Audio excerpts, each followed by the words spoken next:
tinitipan kita na kanyang bahay. Si Corina ho ay aking ex. Magandang araw kaibigan, andito na naman ako para maghatid ng mga videong makukulit na talaga namang patok sa internet. Hatid ko sa inyo ang Pinoy Funny Wedding Moments.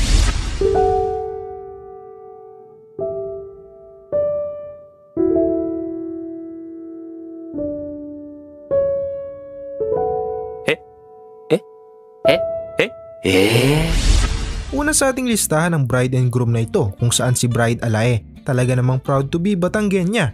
Kung hindi man lang garne ang sagot mo, abay, itigil na natin to. Princess, sumasang-ayon ka ba na maging asawa si Selwyn na naririto ngayon alinsunod sa batas at mga tuntunin ng ating banal na simbahan? Uhaw.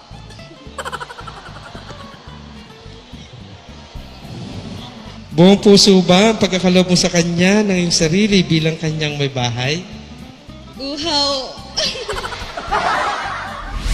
Sunod naman ang pares na ito kung saan isang eksena ang hindi inaasahan ng sinubukan ni Kuyang tumabi sa kanyang magiging asawa.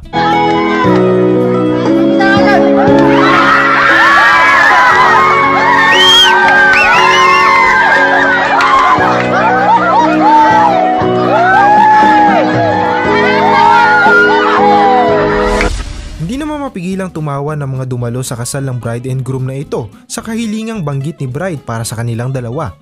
To be my pain.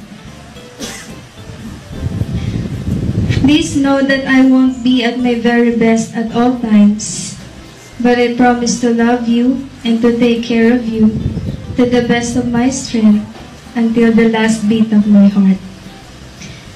At kung may isang bagay man akong mahihiling sa oras na ito, yun ay sana'y naiintindihan mo lahat ng sinabi ko. Agaw eksena naman ang isang staff ng simbahan matapos na humirit na ayusin ang veil ni bride habang naglalakad na ito sa gitna.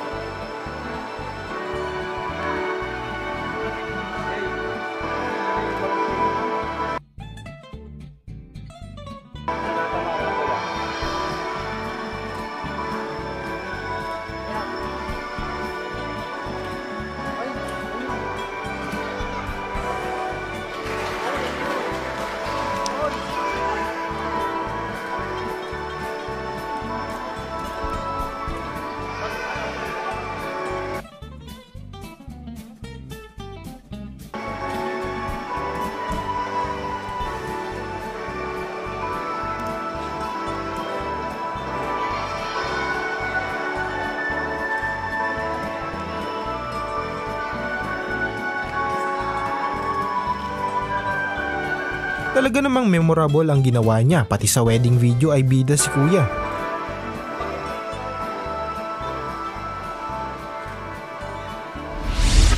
Nauwi naman sa katatawanan ang dapat sana'y emosyonal na wedding vow ni groom kay bride matapos na ito'y sumablay. May, sa harap ng Diyos at ng kanyang sambayanan, tinitipan kita maging aking bahay, maging aking may bahay. Pati si father ay di maiwasang matawa.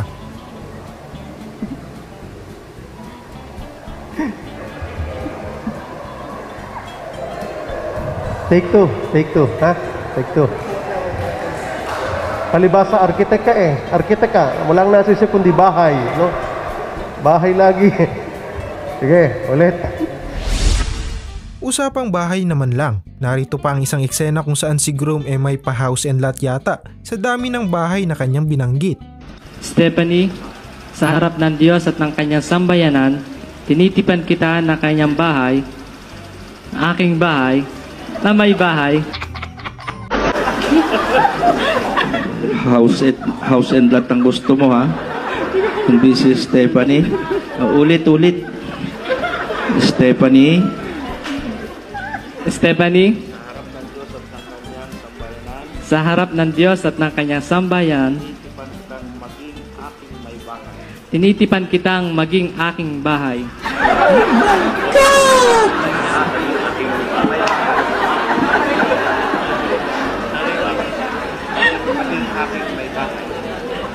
tinitipan kitang aking maging bahay.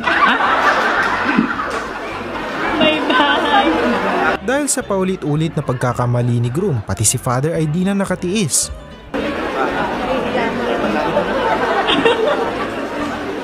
Basahin mo na nga.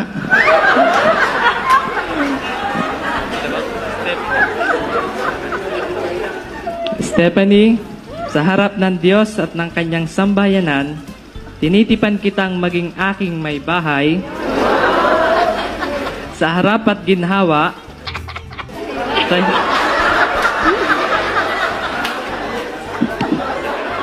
sa hirap at ginhawa, sa dusa at ligaya, ikaw lamang ang aking iibigin at itatanging karugtong ng buhay ngayon at kailanman. At ang panghuli sa ating listahan na viral kamakailan lang, kung saan ikinasal ni father ang dati niyang kasintahan. Kinakabahan na daw siya, kitang-kita niyo. Nung siya lang po yung nag-engage ni Manuel, ay nagpadala sa akin ng picture si Corina, ng sing-sing.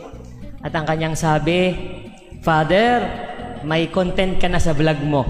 No? Kasi po, binablog ko itong kasal ni Corina. Ako po yung nagbablog. So, kasama po ito. Bakit? Yan ang tanong natin eh, bakit kaya? Bakit kinakabahan si Corina? At bakit ako'y kinakabahan din? Ako'y kinakabahan. Ang dami ko na hong naikasal. Ito ho ang ako'y nanginginig. Tinan niyo, ako'y pawis na. Ako'y kinakabahan. Ano? Bakit niya ho sinabi sa akin yun na i-content ko yung kanyang kasal? Kasi po si Corina, para madali na ito at kay makasal na, dahil iniintay nyo talaga ang araw na ito.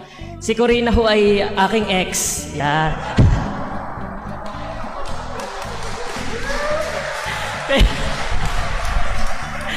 Nakakahiya, live pa naman tayo. Okay, itigil ang kasal. Hindi ako sisigaw na ngayon.